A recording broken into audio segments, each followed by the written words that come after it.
কেঁদে কেঁদে বলেছিলাম, আল্লাহ গো, আমারে তুমি এমন ভাবে ইবাদত করার সুযোগ করে দাও যেইভাবে ইবাদত করলে মানুষের কোনো ডিস্টার্ব নাই, আমার খাবারের জোগাড়ের জন্য মানুষের বাড়িতে কর্ম করার প্রয়োজন নাই, আমার খাবারের জন্য বাজারে ব্যবসা বাণিজ্যের প্রয়োজন নাই। রব্বুল আলামিন, আমি নিরবচ্ছিন্নভাবে তোমার গোলামি করতে চাই, আমারে এমন সুযোগ করে দাও গো আল্লাহ। আমার আল্লাহ আমার দোয়া কবুল করে এই পাথরের ভিতরে ঢুকায়া দিল। আমি একদিন আর 2 দিন নয়, 300 বছর পর্যন্ত আল্লাহকে খুশি করার জন্য ইবাদত করছি। ঈসা পয়গম্বর কই, বলো কি ভাই, বলো কি, তুমি 300 বছর পর্যন্ত এরকম ভাবে ইবাদত করছো, তুমি কত দামি মানুষ। লোকটা ডাক দিয়ে বলে, ঈসা পয়গম্বর, আমার 300 বছরের ইবাদত এক রাত্রের ইবাদতের সমান না। তুমি কি আখিরি পয়গম্বরের গল্প শোনো নাই? আখিরি পয়গম্বরের কথা শোনো নাই? আখিরি জামানায় একজন নবী দুনিয়ার জমিনে আসবে, ওই নবীর উম্মতের এত ক্ষমতা আমার আল্লাহ দিয়েছেন, ওই নবীর উম্মত ইবাদত করবে একটা রাত্র। আল্লাহ কোরআনে বলেন, ইন্না আনজালনাহু ফি লাইলাতিল কদর ওয়া মা আদরাকা মা লাইলাতুল কদর লাইলাতুল কদরি খায়রুম মিন আলফি শাহর। চিৎকার মেরে কোন আল্লাহু আকবার। তুমি কি ওই নবীর উম্মতের বর্ণনা শোনো নাই? ওই নবীর উম্মত ইবাদত করবে মাত্র একটা রাত্র। আল্লাহ বলেন, লাইলাতুল কদরি খায়রুম মিন আলফি শাহর। ওই নবীর উম্মত একটা রাত্র ইবাদত করলে আমার আল্লাহ রাব্বুল আলামিন তাদের আমলনামার মাঝে 1000 বছরের সওয়াব লিখে দিবে।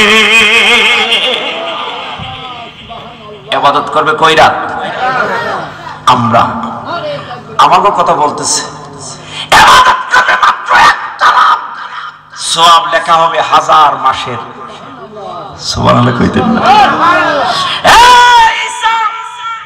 আমি মাত্র 300 বছর পর্যন্ত ইবাদত করলাম, এই ইবাদতের কথা শুনি তুমি আশ্চর্য হয়ে গেলে।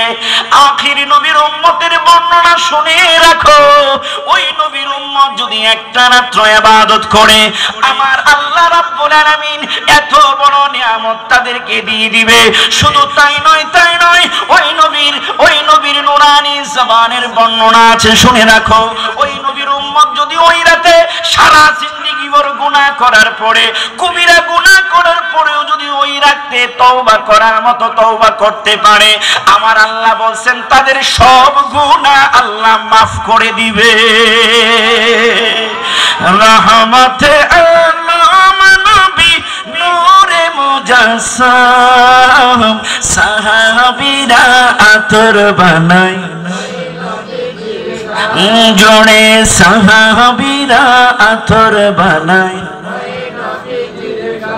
চিনো মানো জানো কেমন আমার নবীজি, যাহার পাগল চন্দ্র সূর্য তারকারাজি। বাবা আরো শুনবানি সুন্দর কাহিনী, জান্নাতের রুমে রুমে লেখা নবীর নাম, জান্নাতের রুমে রুমে লেখা নবীর নাম। সবাই রহমতে আলম নবী, সাহাবীরা আতর বানায় জোড়ে, সাহাবীরা আতর বানায়। আমরা ওই উম্মত, কথা কোন ঠিক কিনা? আমরা ওই উম্মত একটা রাত্র ইবাদত করব, আল্লাহ 1000 বছরের সওয়াব, 1000 মাসের সওয়াব আমাদের আমলনামার মাঝে দিয়ে দিবে। আমরা মানুষ, আল্লাহ রাব্বুল আলামিন একমাত্র আমাদেরকে আল্লাহর পছন্দে বানাইছে। সুবহানাল্লাহ জোরে কইতেন না? আল্লাহ নিজে কোরআনুল কারীমের মাঝে বলেন, লাকাদ খালাকনাল ইনসানা ফি আহসানি তাকওয়িম। আল্লাহ বলেন, নিশ্চয় আমি আল্লাহ আমার পছন্দে আমি মানব জাতিকে সৃষ্টি করেছি। এবার কালামিয়া হোক আর দলামিয়া হোক, সৃষ্টি করেছেন কে? যদি কোন কে? এই সন্তুষ্ট যদি থাকে আল্লাহ আমাকে সৃষ্টি করেছেন, বাস, আর কোনো কথা নাই। এই কালামিয়াও দামি হওয়ার সুযোগ আছে না নাই? হযরত বেলালের চাইতে কালো পৃথিবীর জমিনে নজির নাই। যেই কালোর সৌন্দর্যের কোনো প্রকাশ নাই, চোখগুলান ছোট, ঠোঁটগুলান মোটা, নাকটা বোসা, কালো তো বলতে গেলে জন্মের কালো, এরপরও চুলগুলান চিরুনি দিয়ে আশ্রানোর কোনো সুযোগ নাই, এরকম কুকরানো। ওই বেলাল পৃথিবীর প্রথম মুয়াজ্জিন। ওই বেলাল আমার নবী মেরাজে যায়, নবী খরমের আওয়াজ, জুতার আওয়াজ পায়। আমার নবী কই, জিব্রাইল কার জানে আমার সামনে দিয়ে হাঁটার আওয়াজ পাওয়া যাচ্ছে। জিব্রাইল কই, ইয়া রাসূলুল্লাহ, আপনার সাহাবী বেলালের। আমার নবী কই, বেলাল আসলো কোথা থেকে? আমি তো একা একা সফর করলাম। নবী মেরাজ থেকে আসার পরে বেলালকে জিজ্ঞাসা করে, ও বেলাল, জান্নাতে আমি ঘুরি, তুমি আমার সামনে সামনে ঘুরো।